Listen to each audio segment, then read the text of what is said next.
So let's hear what educators in Asia have to say about the subject and see if there are any differences in what they see as we catch up with Professor Frank Chang from UCLA, who is in fact also a co-founder of Kneron, Professor Chia-Yen of the Taiwan National University, and Professor Tsung-Yi Ho of National Tsinghua University. The panel is moderated by Maggie Tsai from Taiwan's Public Television Service. Yeah, let me introduce myself. My name is Frank Chang. I now is returning to UCLA as a faculty, but in the last 4 years, I took a leave of absence and returned to Taiwan as the president of the National Jiaotong University. Yeah. Mm-hmm. Yeah. In the last 20-some years, mostly I'm doing the chip design research. And as you know, the co-founder or the founder, the Chen, yeah, Liu actually graduated from my lab, UCLA. Yeah. Mm-hmm. Although we are doing the chip design, we don't limit ourselves in terms of designing anything interesting. So all the way from the baseband to the RF front end, from the intelligence system to spectrometer for space. Yeah, that's what we were doing. Yeah, thank you for inviting me. Thank you, Professor Frank. And maybe next we have Tsung-Yi Ho, Professor Ho. Yeah, okay. Yeah, good morning, everyone. I think I will say good morning because I think everyone is in the Asia time. And yeah, my name is Tsung-Yi Ho. I'm currently a professor in National Tsinghua University, yeah, in computer science. And my background actually is related to research on design automation for electronics. But recently, my students also working on the AI, so I actually offer a class on medical image, using the deep learning. And also in my background for design automation, we also apply the design automation optimizations for this neural process. Yeah, and also neuromorphic computing and accelerator.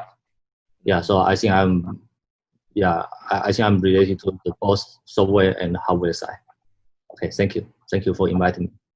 Thank you, Professor Ho. And next we have Chia-Yen, Professor Lee from NTU.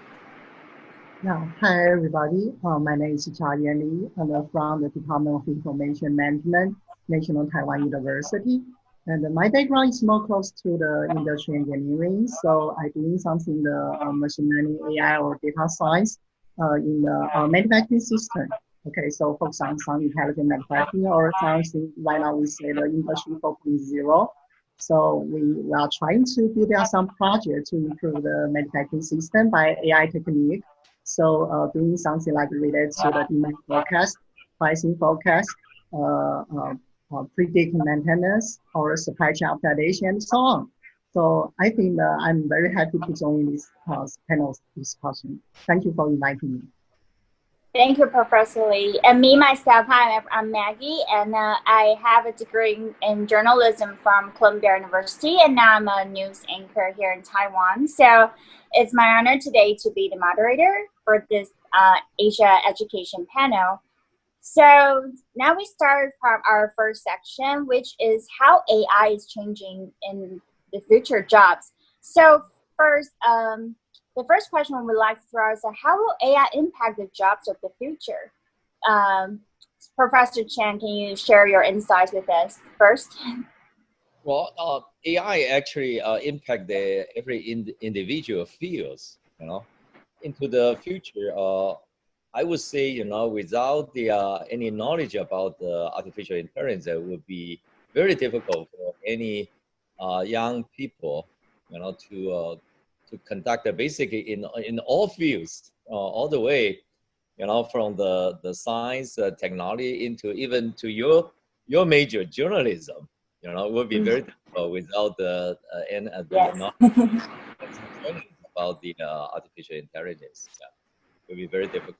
Also, therefore, I think that this is some kind of basic knowledge and the basic tools that all students should learn. When I was in the National Jiaotong University, I particularly request all departments, including English majors, to learn how to program. But right now, I think the university also add additional AI requirement to all students in all departments. Right. Professor Ho, have anything to Yeah, I want to echo, yes, I want to echo what Professor Chang mentioned. I think right now AI is a request. I think it's a required skill for everyone. So in our university, we provide a AI program for everyone. You know, in the past, the AI program actually is only for the people working on the computer science or the electrical electric. The program actually is open for everyone, or even for undergraduate students. Right. So every undergraduate student, they can sign up the AI program, and they can take the course of the AI related core in the application level class. Yeah, so I think the student will learn, and also, and this is the need for every student. So of course, I think AI of course impact for everyone. So we need a student to, you know, from different discipline to know the background of AI and try to find the application, try to help the AI application for every discipline. Yeah, this is from my side. Right. And Professor Lee? Okay, thank you. So I think the AI impacts the job in the future, just like the something right now in manufacturing system. For example, some routine job or redundant tedious job. And for example, we have the quality inspection. So in the quality inspection, maybe the human need to use his eye to inspect the product quality. However, right now we can introduce something, the deep learning or AI technique to enhance this or replace this process. For example, building the automatic optical inspection (AOI) system. So there are some AI technique that may replace or some routine job about the human, but there are some new job maybe coming up. For example, we have the data scientist. Okay, we have the robot trainer because we need to train the robotics or robots. Okay, and then let them know how to, you know, we need to control and teach the robot to handle each kind of different jobs. And also we have the data labeling operator. Okay, so that's kind of, they need to operate the many, you know, label and for the, you know, the machine to learn this data set. So I think that there are some jobs maybe the will coming in the future. So AI indeed impact this area. Right. And so the next question would be, is our current education system well equipped to help students, you know, to really meet the needs of the future AI-driven economy? And I think some of you have experience in teaching abroad in US and also in Taiwan. So maybe share your experience from different nations of their education system. Professor Chen? Well, in terms of AI research, I've been doing that for the last almost a decade. But in terms of the teaching and the education, that's really challenging to all of us, actually. Yeah, because has a different several levels of the education that we can talk about. For example, for teenagers, that's one level. You know, for college students, that's a different level. Yeah, for graduate students, you know, that's a different level, and for professionals, that's another level. You know, right. Different levels. I would, you know, anticipate it's a different methodology and the different course materials, and even, you know, any of the, well, to most people maybe offline the learning is enough, but for lots of you know, the graduate student or more advanced, even for the college student, it would be fun to use something the offline, you know, something you can program and you can enjoy seeing the outcomes, you know, from the to wherever the environment may be. So in that case, I think something is important, like Kneron is doing, you know, to share some of the design inside, both hardware and the software co-design the platforms to invite the people, even teenagers that could leverage it, to do something fun if they do have workshops, parents involved activities, even summer camp, and the college, if there is a platform that the student could actually aim for some of the applications to get their attention, something like a face recognition or something, for the car racing. That's a very top, popular college activities.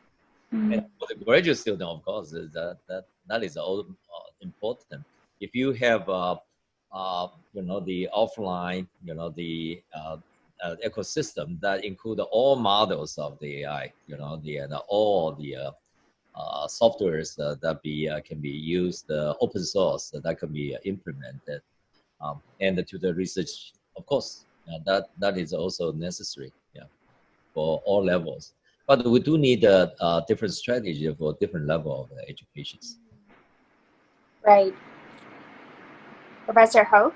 Yes, I can talk about from the university side. Yeah, and so as I mentioned, we already have a so-called AI program in our university, and it's a two sub-programs. One is teaching AI core technology, so like statistics, data science, and so on. Some mathematical class, and then because I think in the past we only teach for basic knowledge for students, in university. But right now with the AI, I would say based on in the paradigm of the AI, I think we need to apply the core technology for more application. So for some class, I think right now we have some class related to medical image, and also the sports science. So we cannot just teach the core course for AI. We also need to apply this knowledge for some dedicated applications. So right now, I think inside university, I think we are facing some challenges because we cannot just teach the tradition I think how we taught in the past maybe 20 or 30 years. Right now, the teaching way should be changed. So right now some professors, they are using the free classroom. Everyone right now they can learn online. They can read the slide and they can read the video, then do the Q&A. And another way is that we can do some dedicated projects, as I mentioned, medical image, sports science. So I think that's a good way to do the AI class in the future. Yeah. Right. Professor and students have to learn together nowadays, right? And Professor Lee, what are some of your thoughts? Yeah, well, I believe current education system may partially help students to meet the needs for AI. For example, we build a lot of the programs, no matter these AI programs in engineering or in a business college or in a medicine college. But there's a gap still, we need to improve, or there's a room there. I mean, when we learn something, we learn a computer science skill, or when we learn a mathematical theory or the statistical theory, we can learn these things from the courses. Okay, so that's totally no problem. However, when a student after then graduate, they still join they need to join the industry. Okay, no matter they join the manufacturing industry or the bioinformatics industry. But right now there's a problem is about the domain knowledge, because we don't have the domain knowledge. So when we want to apply this AI technique, but we don't know how to find the best, using the best approach to solve the right problem in our society. So I think we still need to try to fill the gap based on our education system. We need to also teach the student about some experience or focus on some domain knowledge. Okay, so we can fill this gap later. Okay. Right. So all of you have posted some. Yes, Professor Chen.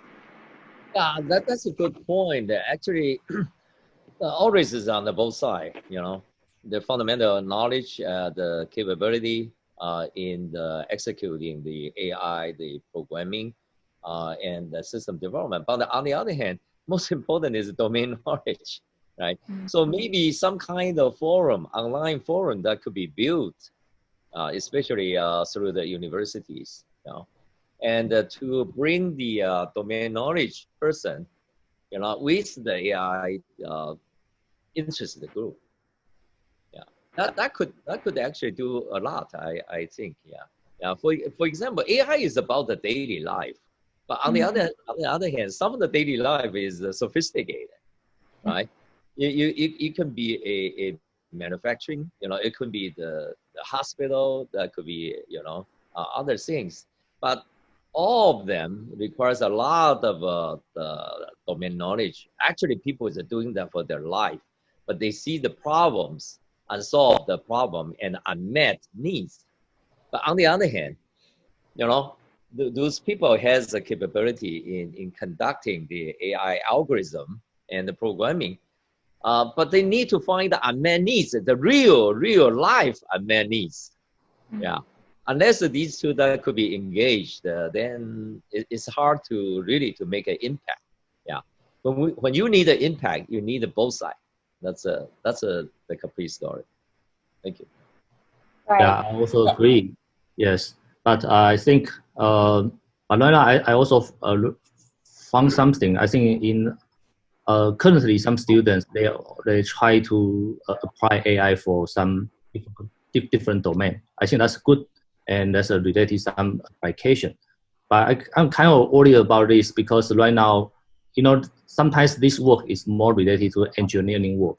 You know, you need to tune the parameter. Of course, you need to know the target domain. So because I'm in computer science department, so we still require some student to work on the core machine learning or AI technology. You know, you cannot just work on the pure application side. So I think this is also the challenges we are facing now, because some students think they probably think, oh, if I can write some TensorFlow, you know, write some high level programming, then I'm an AI expert. Actually, I would say maybe that's way too far. I think they still need to know the detail about how to implement the AI, because the AI, you know, for currently AI, for the deep learning technologies, most of them are still lies in black box, you know. Yes.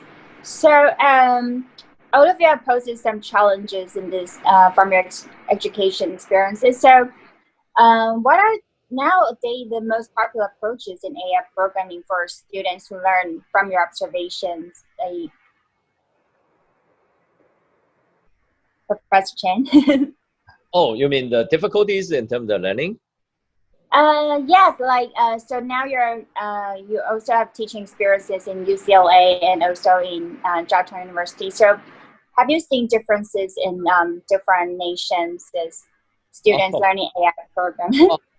Well, there may be some differences, but most commonly, well, in order to master the fundamentals of the AI knowledge, I think still some of the basics, mathematics, statistics, even on the other hand, some of the physics that actually need to be understood. You cannot just out of a blue, you know, just generate something, some kind of algorithm which can be maybe useful, but without these fundamental knowledge. Typically, I think some of the fundamentals actually the Taiwanese students actually quite good, you know, especially with good universities. Yeah. But on the other hand, most US students are more capable in coding. Yeah, I find the US students are much better actually in that regard. Well, it's just because of the different education the systems, you know, there are different objectives, you know, over their period of the time when they grow up. Yeah. So each has their strengths and weakness, maybe fun we can group both sides, you know, take advantage of the strengths of the both and avoid the weakness of that. That is another possibility. Maybe we can team the UCLA with NTU or Tsinghua or Jiaotong, you know, that may be fun. Yeah, and Professor Ho mentioned students are learning AI by themselves sometimes. So what are some of the most popular programs nowadays, like students use to learn it? Yeah, it also depends, you know, for the student with some background or without background. So without background, I think, you know, I think not in our university, I think in most of universities, right now, if the course name called it deep learning, machine learning, introduction to deep learning, introduction to machine learning, and strong, they will attract many students to sign up. Yeah, but for some advanced class, for example, I actually offer a medical imaging class last semester. Yeah, so for my class is actually for graduate students. So right now, as I mentioned, right now students can learn the basic of AI technology very quick online. You know, in Taiwan, we actually have two famous YouTubers. Actually, they are also the professors. I think yeah, both are from National Taiwan University. One is Professor Li Hongyi, another one is Professor Lin Xuantian. I think they are both from the National Taiwan University. And also in our university, we have one professor called Wu Hong. Yeah, he also recorded the deep learning class and also received the grant from the Google. Yeah, so I think students right now, they can learn this very quickly. They can learn this at home, but as I mentioned, they need to learn the different aspect. I think the Professor Lee also mentioned in different target domain. So for medical image, we actually invite the medical doctor to the class to share what kinds of problem they are facing now, what kind of the challenge they are facing now, and student will learn this. Then student for programming, I think student can learn the so-called the TensorFlow or the PyTorch. You know, recently these two languages are commonly used programming language for AI, but it turns out when they apply the certain application, they still need to find out the existing code, because right now I think Professor Chang also mentioned many research actually right now they're open source. So students can find a model and the code online. Then they need to apply. They need to do something called the transfer learning. They need to. So I think right now the students they are facing is related to how to apply this existing model for solving their target problem, and then they do tune the result. If they cannot tune the result so good, then they will read the paper. Then they will know what they lack for what's the deficiency for this problem. Yeah, this is my 2 cents. Yeah. Right. And Professor Lee, you have anything to add up? Yeah, I echo the Professor Zhang and Professor Ho's points. I believe the AI or the deep learning or the CNN or RNN models, and the student can learn very quickly from the open sources or online. But I also would like to point out about the fundamental technique or fundamental courses. For example, just like the calculus. Calculus is so important and its impact to the development of the deep learning model. For example, we may learn the deep learning, but at the same time, we know that deep learning needs some optimization approach. For example, they need to calculate the gradient or using the stochastic gradient descent approach to find the optimal solution to update the weight training in the network system. But all these optimization approach, the fundamental is from the, for example, calculus, this kind of the courses. Okay. For example, the other one is statistics. Statistics is also very important because sometimes we may not have the big data. Okay, sometimes we only have the small data system. So how to use the small data set to influence the population, okay, or to influence the something I want to get about the whole view. So in that situation, statistics is really important to give the guideline to the, our AI or machine learning when we don't have the big data set. Okay. So I think our fundamental courses is also very critical and also popular in our university system. Thank you. Right, thank you. I want to add something, sorry. Yeah, I totally agree with what Professor Lee mentioned, but I think in the past, if we teach this core course, students will not appreciate this. They did not know what they can use this technology for certain application. So, but right now in this AI era, I think students can learn this high-level technique, high-level program very quick, but soon they will face the war. They will know if they don't know this core technology, statistical, gradient, descent, and even operational research courses.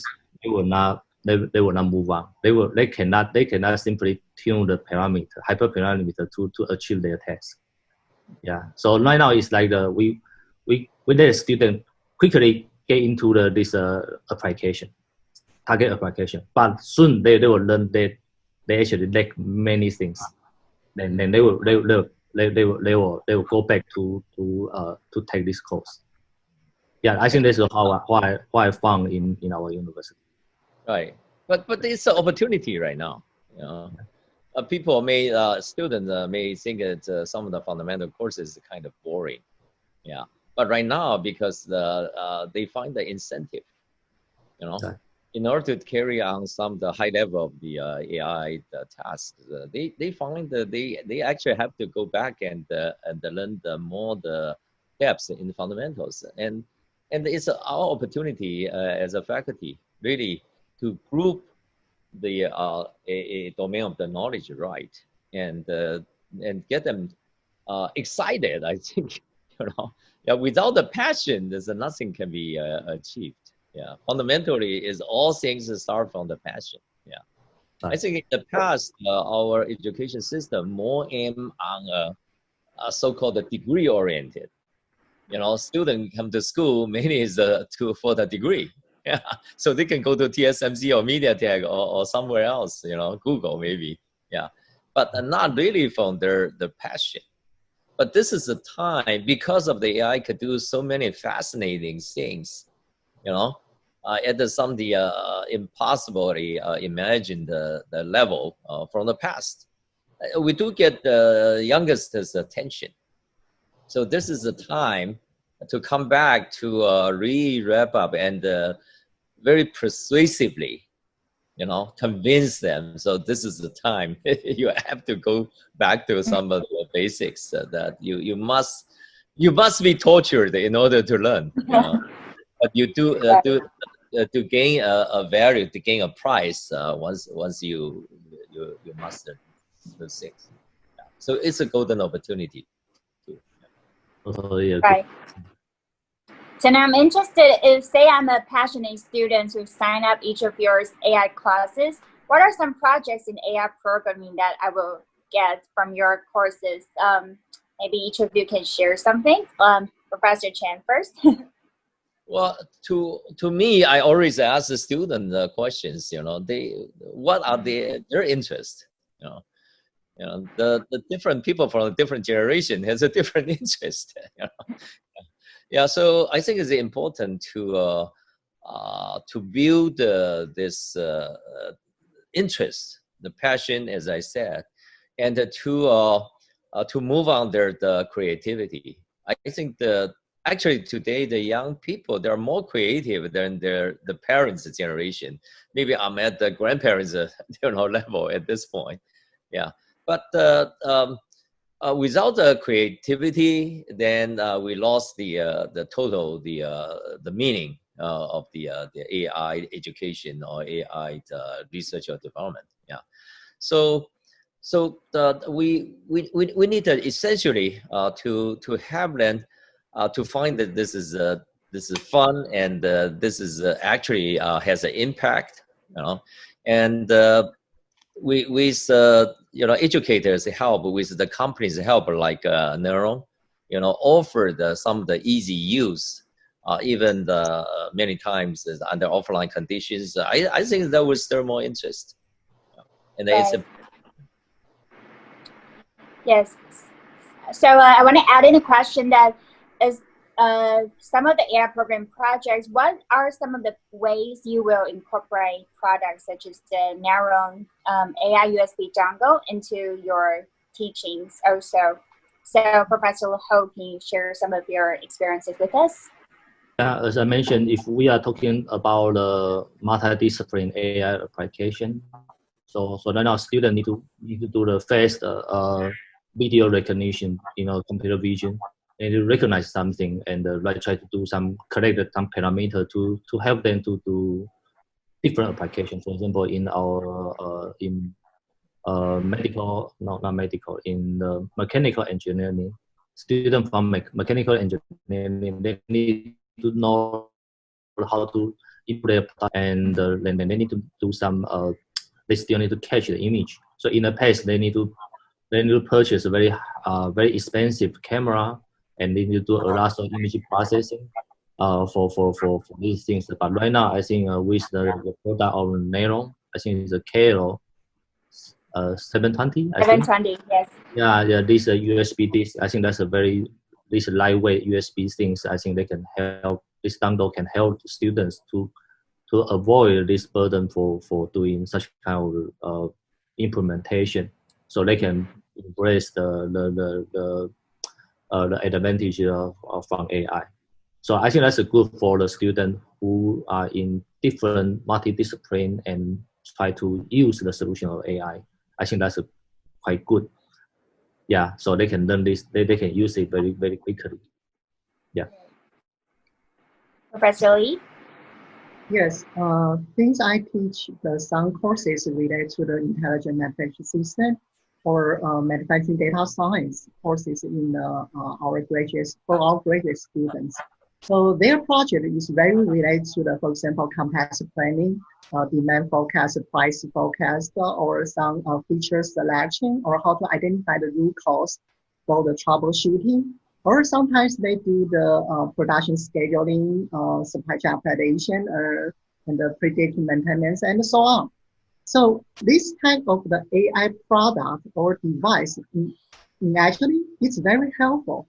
For example, when a student doing the product quality inspection or the defect inspection, they sometimes need to use the deep learning and to do the image recognition, right? So they need some AI product accelerator to enhance their calculation power. Okay. Otherwise, they just need to connect to our computer center and using some more powerful. But sometimes the bandwidth is not enough. Okay. So that's the reason why I think all these AI device, just like the AR, VR, I mean the augmented or the virtual reality, this kind of device is also helpful for the student to learn. For example, in manufacturing system for the machine, if it is shut down, how to find the critical point or root cause, and to one by one to follow the SOP, I mean standard operating procedure, and to recover or to repair the machine using this new smart AI device. I think all this is helpful in the education courses or system. Thank you. Right. So from your perspective, how do you think like hardware makers and AI companies can come in to help in this AI education field, especially like companies like Kneron? What are your expectations and your thought that they can do something helpful in the education curriculum? Professor Chen? Well, I think an AI company that should build something easy to use and low cost and low power, for the individual students. It cannot expect the people to use a 40-watt device, and the offline all the time, Yeah, the offline, I mean online all the time. That kind of use will be not realistic. Yeah. So then I think they provide some of the rich learning materials, including some of the open source codes, some of the reference models, some demo, videos that make AI learning much more easier and more fun. I think that is important to get their passion up, to get their interest up, and to get them, more willing to get deep into the fundamentals, learn the necessary coding and fundamental mathematics and the physics, in the ultimate way. I think that would be the most important impact. Yeah, but the AI company, on the other hand, they should help the school. Should help the community centers for some of the activities, students, summer camp, the host maybe offline events, workshops and hackathon. Hackathon that usually stimulate a lot of excitement and interest. And for learners and all these, I think the company do have the responsibility, to help. Yes, and Professor Ho, what are your thoughts? Yeah, I think I totally agree with what Professor Chen mentioned. I think, yeah, this is for yeah, I think he already mentioned most I would like to say, but I want to point out something. So now, as I mentioned, we have Kneron, this USB bundle for this AI acceleration. I think this is for this newcomers for AI courses. Yeah, they can use this for different applications, as I mentioned, the computer vision, speech recognition, and so on. But for some students, especially in our department, some students actually working on this hardware architecture about the circuit design, system design. So they would like to know what's the current state of the art for this AI acceleration. We actually read a lot of paper from the ISCC, DEC, and also some newly papers from archive, but we would like to know what's the company solutions. So if Kneron can provide some, the internship or even for some project with the professors, I think the student can learn from the more practical side, and they will help the company, and the company actually can leverage the resource and the knowledge from from students, professors in universities. Yep. Right, and Professor Lee. For the hardware maker, for support AI education, please decide a machine to help me to grading the exam, students' exam. Yeah, I really need this kind of the device. Okay. That's right.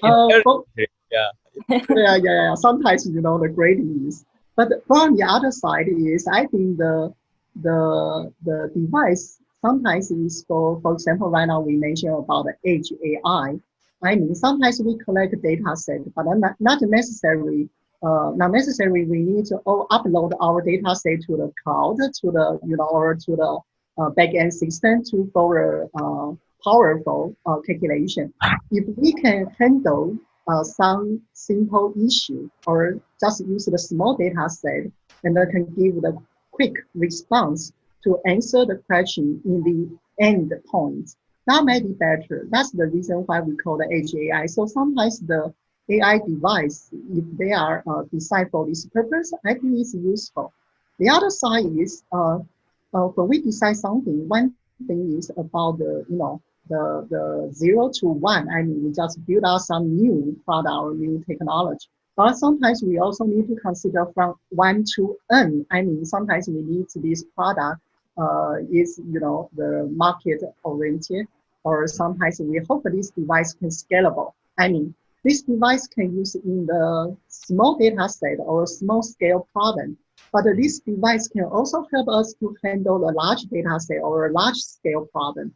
So I think it's also useful for the student, because sometimes the student, they collect data set. Sometimes it's very small data set, but sometimes they're collect data set diverse and non-structured.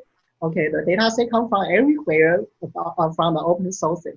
So I think the more generalized sometimes is also useful. I mean, this device, if we decide, can be generalized a little bit or scalable. Sometimes it's also helpful to the students' education.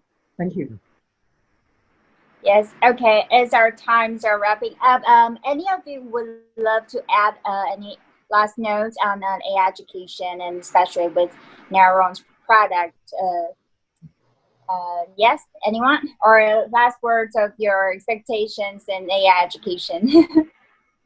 Well, of course, from the circuit design, the chip design point of view, I also like all my students, future students, really, in the classical circuit design, analog way or digital ways, none of them are actually the perfect, because most of them are the event specific. You know, it's hard to be reconfigurable and be flexible to in facing the different situations, different instances, especially. Yeah.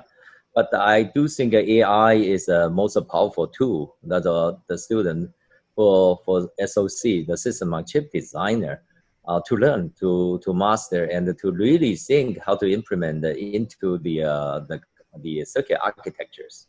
Yeah, that is a way I think Taiwan is already strong, but need to be re-emphasized in their the education and in their practice into the future.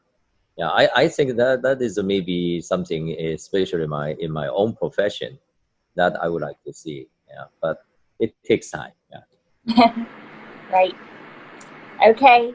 So for me, I think, I think right now AI is booming. So students are taking classes for AI, and they will need to practice the AI programming for their application. So, but not every student. I think student currently university work hard for some donations for the equipments. For example, like the high performance computer and some video cards, for accelerating some GPU for accelerating the AI application. But not every student right now can receive this computing resource. Okay, so student, if the rich student, they can purchase this equipment. But some students they probably need to sign up, use the resource from in Taiwan we have a national high performance computing center, so we can register account and then we can use the resource there, but it's still costly. Yeah, and so with the product of Kneron, I think with this USB AI accelerator, I think the students can practice it very quick. Yeah, practice their programming and the result very quickly, and also they don't need to worry about the loss of data. I think this is on the other side. So right now the people are worrying about something called the machine learning as a service. That people that send out the data to the cloud for training, and they're afraid that the data will be lost somewhere. But if you can do the edge and just close to your computer, then you don't need to worry about the loss of your. Some people will steal your data. So I think that's a very good business model for Kneron. So I would love to see the future for this product. That's a good point. So the last notes for me, I think it should be, mathematics and the domain knowledge are critical. Okay, that's all. Okay, thank you. Thank all of you for your precious time and your insights. And thank you for joining the Kneron education panel. We're excited to look forward to your future projects. Yeah. Okay. Thank you. Thank you for your invitation. Moderation. Yeah.